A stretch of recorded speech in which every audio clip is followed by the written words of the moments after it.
Halo guys, kali ini masih membahas terkait apa yang menjadi pernyataan Suswono yang menyakiti umat Islam karena dianggap sebagai orang yang melecehkan Nabi Muhammad SAW. Dan ada salah satu ustaz yang begitu marah dengan apa yang menjadi pernyataan Suswono ini dan bahkan tidak menerima permintaan maaf Suswono. Saking marahnya ustaz ini, bahkan semua nama-nama binatang keluar dari mulutnya. Nah, untuk itu langsung saja kita simak videonya seperti apa dan silahkan sahabat-sahabat komentarin. Jin itu nggak ada yang menghina Nabi. Jadi kalau ada manusia yang menghina Nabi, itu dia lebih hina daripada apalagi ngebandingin Nabi dengan pemuda nganggur. Hei, calon wakil gubernur Sinting. Nabi umur 25 itu nikahin Sayyidah Khadijah pakai mahar 20 nakoh. Nakoh itu unta betina merah besar yang harganya paling mahal. 1 ekor nakoh harganya 300 ribuan rial. Kalau kurs rial sekarang 4.000 rupiah per 1 rial, artinya 1 nakoh unta betina sama dengan 1,2 miliar. Dikali 20 sama dengan 24 miliar. Itu maharnya saja, belum yang lainnya. Lalu ente sebut Nabi yang ngelamar Sayyidah Khadijah secara 24 miliar rupiah, itu ente sebut pemuda nganggur gitu. Yang nganggur tuh ente, sampai nyari kerja di Jakarta. Gini amat ya ente nyawagup, baru calon aja kayak gini. Gimana kalau menang terus dilantik ente? Suswono ini udah gitu mau mencalonkan jadi wakil gubernur, salah kampung beliau itu. Mencalonkan, ya saya nggak bawa pilkada lah, ini dari hati nurani saya sendiri gitu. Nggak usah lah saya bawa pilkada. Saya juga sebenarnya nggak mau ngelaporin orang. Nah, kita sudah konsultasi di Polda, kita akan konsultasi lagi. Tetap kita akan perjuangkan laporan kita ini karena beliau itu menistakan, merendahkan Nabi besar kita. Dan ini mungkin kalau in other countries, maybe he get killed already ya. Kalau di negara lain, mungkin di Pakistan di mana udah di make a false claim. Nah, jadi beliau harus dipenjarakan. Beliau itu harus diberikan pelajaran agar para calon-calon pemimpin di kampung kita, di negara kita ini paham betul. Betul. Kalau bernarasi itu jangan asal ngejablak, jangan asal ngebacot. Seperti itu. Kesian adik-adik kita, anak-anak kita, kalau yang ngajarin manusia-manusia macam seperti itu. Nah, harusnya Bapak ketemu setiap muslim itu harus minta maaf. Ya, bukannya mengatakan hal ini biasa saja. Biasa saja loh. Ini ngawur ini orang lo, bos. Lalu apa gunanya minta maaf? Apakah itu dari hati atau sesuai kebutuhan? Hah? Kau harus klarifikasi. Kau sudah menghina Nabi besar Muhammad Sallallahu Alaihi Wasallam. Dulu Pak Ahok juga sudah minta maaf. Ya, tapi minimal jangan mengatakan itu biasa saja. Gempar omongan Anda itu. Ingat Anda itu seorang pemimpin yang akan memimpin 11 juta orang di Jakarta. Kayak begini modelnya yang mau memimpin kami. Hah?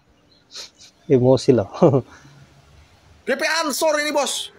Ya, orang NU Muhammadiyah juga sudah bicara. Anda anggap itu seperti itu biasa saja. Lalu apa gunanya permintaan maaf Anda itu kemarin? Saya mau tanya, guys. Luar biasa ini loh orang loh. Astagfirullahalazim. Nganggur. Lah, Nabi gua dikata nganggur. Suswono. Situ kan ketua Dewan Pertimbangan PKS yang katanya partai Islam. Masa bisa-bisanya bilang Nabi nganggur? Nih, di Depok yang banyak pengangguran mah udah dipimpin PKS 20 tahun. Pengangguran makin banyak. Lah, makanya kalau bicara hati-hati. Nabi mah udah jelas pekerjaan sebagai pedagang. Kayaknya ente lebih cocok di pelawak deh daripada jadi wakil gubernur. Buset, serius sekelas cawagup malah menganjurkan janda kaya untuk menikahi pemuda pengangguran. Gak masuk di nalar aja gitu loh usulannya. Dan nalar lucu yang saya tangkap nih begini. Kalau sekelas pengangguran itu justru dibebankan kepada para janda kaya, lah terus dia mencalonkan diri jadi cawagup itu ngapain? Dia ikut kontestasi politik di Pilgub Jakarta menjadi wakil gubernur itu ngapain? Kalau justru yang menanggung beban pengangguran itu bukan pemerintah, tapi para si janda kaya. Dan kalau sekelas Cawagup Pak Suswono ini malah mengusulkan kayak gini, berarti yang ada di kepala dia berharap janda kaya lah yang mengurangi jumlah kemiskinan. Bukan program yang dia buat. Nah, kalau justru janda kaya ini yang mengurangi jumlah kemiskinan, lah terus apa gunanya dia jadi Cawagup? Hah? Dan juga nih, kalau Pak Suswono udah usul kayak gini, janda kaya menikahi pemuda pengangguran, saya mau tanya satu hal nih. Emang Pak Suswono udah nyiapin berapa stok janda kaya sih untuk mengurangi jumlah pemuda pengangguran di Jakarta? Hah? Ini bagaimana modelnya Ji Kipli? Punya anak si Yuyun janda, kontrakannya berbaris. Anaknya si Yuyun udah 4. Dia punya empang Yuyu sama empang belut. Udah bagian dia bahagia aja tenang sama anaknya 4. Yang 2 perawan, yang 2 perjaka. Lah udah pada gede-gede. Lah Haji Kipli nyuruh kawin si Yuyun sama perjaka yang pengangguran. Lah tambah melintir si Yuyun. Ujung-ujungnya si Yuyun dikeruk itu bandanya. Bukannya apa Haji Kipli udah bagenin. Si Yuyun juga udah kagak mau jadi janda sebenarnya. Mas siapa yang mau jadi janda? Yun, udah daripada lu kawin sama perjaka yang pengangguran, mendingan lu main kosidahan. Lu main gambos. Kalau ada orkes lu nyanyi, udah bodoh. Lu main TikTok, lu main Instagram, seru Yun. Begono Yun ya. Udah mendingan lu ayang-ayangan pergi kemana ke sama temen lu. Ya kan Yun. Anak lu udah gede Yun, mendingan bandanya lu bagi anak lu. Lebih enak.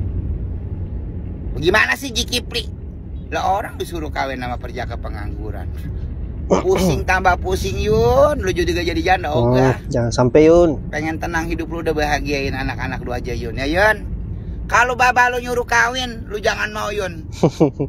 Mendingan lu sang-sangin bareng lu Yun. Lu kapon rangu. Yuyun bener-bener baba lu sama Ji Kipli ada-ada aja dah.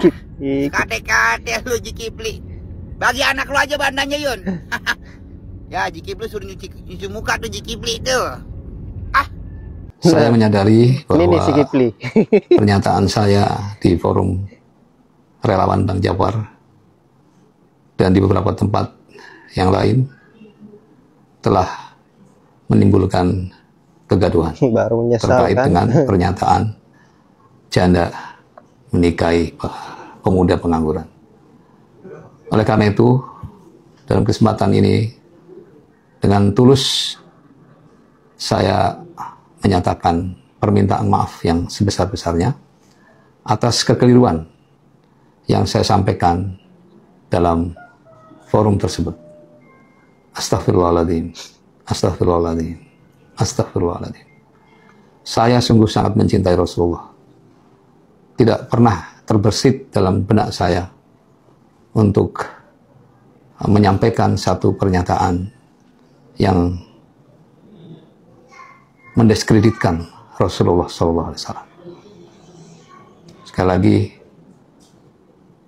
itu adalah keteledoran yang sudah tidak sepatutnya saya sampaikan seharusnya dalam forum tersebut.